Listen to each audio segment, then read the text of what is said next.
तू किसी रेल से गुजरती है, मैं किसी पुल सा थरथराता हूँ। दुष्यंत कुमार की इन पंक्तियों को अगर आप देश में किसी रेल यात्रा के दौरान महसूस करना हो तो आपको कोंकण रेलवे की यात्रा पर निकल सकते हैं। महाराष्ट्र के रोहा से शुरू होकर कर्नाटक के ठोकुर तक जाने वाली ये लाइन भारतीय रेलवे के इतिहास में मील का पत्थर है। तस्वीरें आपको यही बताएंगी। यह रेल लाइन सैंडविच में उस आलू की तरह है। उसके एक तरफ का ब्रेड पश्चिमी घाट की खूबसूरत पहाड़ियाँ हैं, दूसरी तरफ का ब्रेड अरब सागर। कोंकण रेलवे देश की ऐसी रेलवे लाइन है जो पश्चिमी घाट में अरब सागर के समानांतर चलती है। रेल रूट का निर्माण और संचालन कोंकण रेलवे ही करती है। पूरे सफर के दौरान कई नदियों, पहाड़ों और अरब सागर को पार करते हुए गुजरती है। दुर्गम इलाके ही वे कारण थे जिन्होंने इस रेलवे लाइन के निर्माण को लगभग नामुमकिन बना दिया था। एक बार जब इसका निर्माण पूरा कर लिया गया, ने अद्भुत नजारों की एक श्रृंखला में खुद को समाहित कर लिया। रेल रूट पर 2000 पुल, 92 से अधिक सुरंगें बनाई गई हैं। जानकारी के मुताबिक लाइन का निर्माण 20वीं शताब्दी में पूरे किए गए सबसे मुश्किल कामों में से एक था। कठिन परियोजना को देखकर कि मन में ये सवाल जरूर उठता होगा कि कोंकण रेलवे की जरूरत पड़ी ही क्यों। भारतीय रेलवे दुनिया की चौथी सबसे बड़ी रेलवे नेटवर्क है। इस वक्त कोंकण रेलवे के निर्माण की कल्पना उठी, इसके लगभग सभी हिस्से उत्तर को छोड़कर रेलवे के नक्शे पर थे। अंग्रेज भी इस बात को जानते थे कि देश के कोंकण क्षेत्र में रेलवे का निर्माण बेहद चुनौतीपूर्ण कार्य है। मानव शक्ति के अलावा बहुत सारा पैसा खर्च होगा। यहाँ पर पर्यावरण की भी चुनौती काफी व्यापक है। बरसात के मौसम में यहाँ पर रेल लाइन का निर्माण करना बहुत ही दुर्गम और चुनौतीपूर्ण है। देश के इस हिस्से में सबसे ज्यादा वर्षा होती है। समस्या सिर्फ मौसम की ही नहीं थी, बल्कि 42,000 जमीन मालिकों के साथ समझौते से भी जुड़ी हुई थी। लेकिन इन सभी वजहों से योजना लगातार टलती जा रही थी। इससे व्यापार और माल ढुलाई में ऐसी परेशानी आ रही थी। स्थानीय कारोबारियों को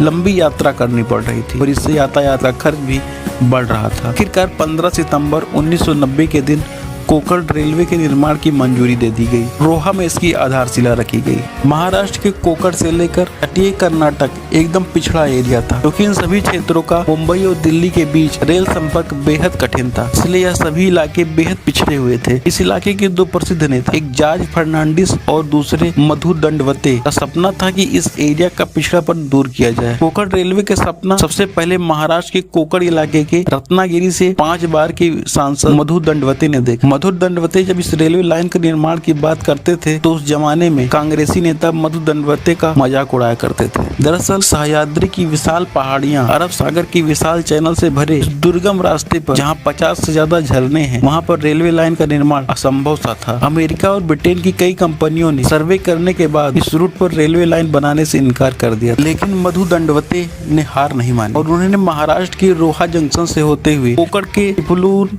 रत्नागिरी, सिंहदुर्ग, फिर कर्नाटक के भटकल, उडुपी से होते हुए मंगलौर तक की रेलवे लाइन के निर्माण का प्रस्ताव जनता दल सरकार में 1990 में रखा था। मधु दंडावते और जॉर्ज फर्नांडिस के प्रयासों से कोंकण रेलवे परियोजना शुरू हुई थी। ब्रिटेन और अमेरिका के इंजीनियरों ने इस दुर्गम रेल मार्ग पर रेलवे लाइन बनाने से इनकार कर दिया। मधु दंडवते ने एक भारतीय इंजीनियर ई श्रीधरन को इसके निर्माण का जिम्मा सौंपा। आपकी जानकारी के लिए बता दें, ई श्रीधरन वही व्यक्ति हैं जिन्होंने दिल्ली मेट्रो के निर्माण की परियोजना को शुरू किया था। उसके बाद सन 1990 में जनता दल की सरकार आई और जब मधु दंडवते और जॉर्ज फर्नांडिस दोनों मंत्री बने, तब इस दोनों ने मिलकर इस रेल परियोजना को तेजी से खत्म करने का बीड़ा उठाया और उन्होंने कोंकण रेल कारपोरेशन नामक कंपनी बनाई और पब्लिक पैसा इकट्ठा करने के लिए बॉन्ड बेचा। कोंकण रेलवे कारपोरेशन लिमिटेड एक ऐसी पहली सरकारी कंपनी थी जिसने पब्लिक बॉन्ड के द्वारा लोगों से पैसा इकट्ठा किया, क्योंकि यह परियोजना बेहद ही खर्चीली। महाराष्ट्र के रोहा जंक्शन से लेकर कर्नाटक के बेंगलुरु तक यह कोंकण रेलवे कुल 760 किलोमीटर दूरी तय करती है। इस परियोजना में 92 से ज्यादा सुरंगें हैं और 200 से ज्यादा पुल हैं और कुछ पुलों की लंबाई तो कुतुब मीनार से भी ज्यादा है और 3 सुरंगें 8 किलोमीटर से भी लंबे हैं। भारत में टीवीएम यानी टनल बोरिंग मशीन का सबसे पहला प्रयोग कोंकण रेलवे में ही किया गया था। ई श्रीधरन ने इसके लिए स्वीडन से एफकान कंपनी के द्वारा कई टीवीएम मशीनें मंगवाई, जिनके द्वारा पहाड़ों में तमाम टनल की खुदाई की गई थी। कोंकण रेलवे व्यापारियों के बीच में काफी लोकप्रिय है, यहाँ तक कि ट्रांसपोर्टर भी कोंकण रेलवे का प्रयोग करते हैं, क्योंकि यदि कोई ट्रांसपोर्टर मुंबई से ट्रक चलाकर बेंगलुरु तक जाता है तो उसे डीजल तथा टोल टैक्स में बहुत सारे पैसे और समय की बर्बादी होती है। लेकिन कोंकण रेलवे के द्वारा ट्रेन के ऊपर ट्रकों को लाद कर ले जाना बहुत ही सस्ता और समय की ही बचत होती है और हर रोज हजारों ट्रक कोंकण रेलवे के द्वारा रोहा जंक्शन से बेंगलुरु तक ले जाए जाते हैं, जिससे रेलवे को काफी आय भी होती है और ट्रांसपोर्टर का खर्चा भी आधे से कम होता है और साथ ही समय की भी बचत होती है। इससे डीजल भी बचता है और वायु प्रदूषण भी कम। कोंकण रेलवे अपने आप में बेहद रमणीय रेलवे लाइन यहाँ की हरियाली, यहाँ के खूबसूरत दृश्य, ट्रैक के आसपास बहते तमाम छोटे बड़े झरने और कई ट्रैक के समानांतर गरजता हुआ अरब सागर, ट्रैक से होकर बहने वाली तमाम नदियाँ आपका मन मोह लेती हैं। पूरे रास्ते में आपको सुपारी के जंगल दिखेंगे।